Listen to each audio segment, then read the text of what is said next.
Bollywood big B Amitabh Bachchan दिल के सुकून और अच्छाई की तलाश में कुरान पाक पढ़ने लगे। पूरी दुनिया के दिलों में घर करने वाले बॉलीवुड बिग बी अमिताभ बच्चन का दिल खुद बेचैन है। उन्हें सुकून दिल और हालात पुरअमन रखने के लिए किसी ने मशवरा दिया कि कुरान पाक पढ़ें। इस हदायत पर अमल करते हुए जब अमिताभ बच्चन ने कुरान पाक का मुताला शुरू किया तो हैरत अंगेज तौर पर उन्हें करार आया। बिग बी ने सोशल नेटवर्किंग वेबसाइट ट्विटर पर आयतों का तर्जुमा भी लिखा कि जो किस्मत में होता है मिलकर ही रहता है। मुल्क की वका और सलामती के लिए कुरान पाक पढ़ना एक अच्छा नुस्खा है और इसलिए इस पर अमल पैरा हूं। The Quran is broken down into two sections.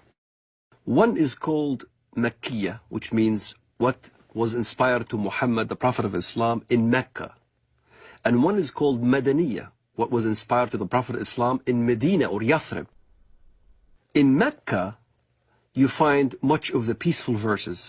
Muhammad used to live with the Jewish community and the Christian community in peace and harmony. So there was many verses in the Quran that even the Muslims used to worship in the direction of prayer towards Jerusalem. They saw many elements of a unity between the Jewish and the Christian and the Muslim faith. There are indeed some verses in the Quran that could be called peaceful and tolerant. Notably the injunction against compulsion in religion. Those verses almost invariably date back to the beginnings of Muhammad's prophetic career in his native city of Mecca, where he was powerless, where he was only beginning to attract followers. Only few relatives and friends accepted the religion at that time, and he had many foes, so the revelations of that time were very peaceful. Well, it all changes with the establishment of Muhammad's theocratic statelet in the city of Medina. He becomes a warlord, he becomes the head of a totalitarian state, he becomes very rich, very powerful, and very intolerant. And then many of these early verses, in fact, get abrogated. In Surah 2, verse 106 of the Quran, it says, or Allah says, I should say, that if we abrogate, we being Allah, abrogate a verse, then we'll give you one that's better. Whatever a verse, revelation, do we abrogate or cause to be forgotten, we bring a better one or similar to it. Know you not that Allah is able to do all things? This is the basis, the foundation of the Quranic doctrine of nasikh, which is abrogation. And it is the idea that when there are verses that are contradictory or appear to be contradictory in the Quran, the one that is revealed later chronologically is better, as Allah has promised, and cancels the earlier one.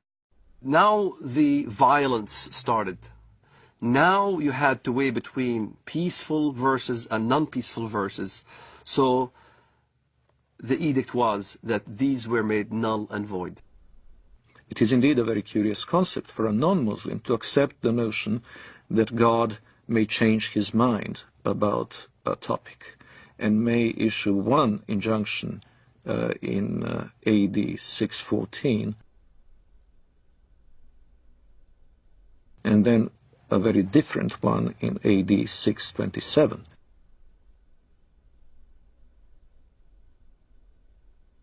But this is indeed what has happened in Islam.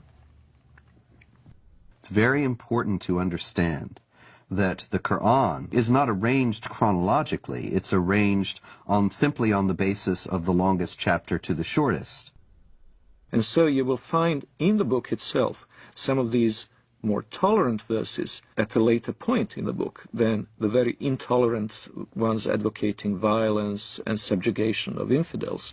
But that doesn't mean they came into being later on. Quite the contrary. If there is ever a contradiction between two injunctions, the ones that came later on in Medina are the ones that retain their validity, and the early ones from Mecca have been abrogated. The peaceful verses became mansukha, means made null and void, with verses like the verses of the sword. Traditional Islamic theology has it that the 9th chapter of the Quran, Surah 9, is the last revealed. in the career of the Prophet. And it is the only one that doesn't begin with Bismillah ar-Rahman ar-Rahim, in the name of Allah, the Compassionate, the Merciful. Some have said that that's because there's no compassion or mercy in this particular chapter, and that it is the Quran's last word on jihad, and in particular on how Muslims should behave toward unbelievers. In it is the celebrated verse of the sword. And what does the verse of the sword say? It's very clear.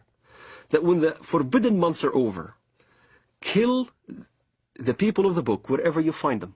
Lay siege for them, lay wait for them, lay ambush for them. Kill them wherever you find them.